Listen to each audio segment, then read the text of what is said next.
So, di video kali ini gue akan membahas tentang efek suara yang biasa digunakan oleh YouTuber gaming. Daripada banyak basa-basi lagi, mari kita let's go.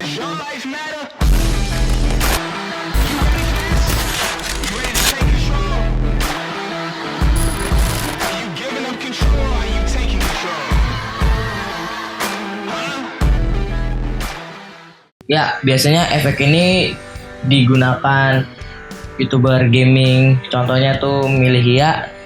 Setahu saya, kalau yang lain saya kurang tahu. Ya, kalau ada contoh videonya tuh pas bagian ini nih. Beng beng beng beng beng. Game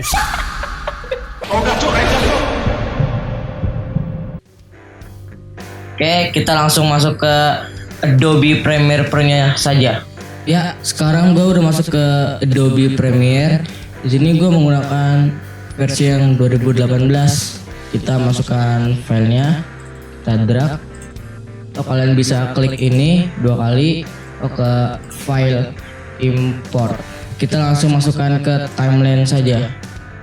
Kita potong.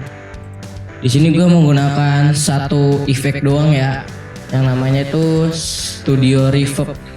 Nah, yang dari audio effect Studio Reverb kita masukkan ke audionya, ke efek control, kita pilih opsi edit, yang preset kita ganti ke large, dan yang di delay kita gedein sampai full.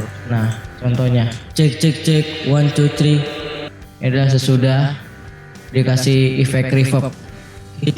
Dan ini biasanya digunakan oleh YouTuber gaming, salah satunya Manca atau Milihia. Kita bandingkan sama sebelum. Cek 1 2 3. Itu adalah contoh sebelum, dan ini sesudah. Cek 1 2 3. Contoh-contoh, ini contoh doang. Sekian dari saya, mungkin cuma itu doang tutorial hari ini. Ya, kalau ada mau pertanyaan lain silakan komen saja di kolom komentar atau DM di Instagram saya. Linknya ada di deskripsi. Saya Rio Anggoro. Thanks for watching and see you again.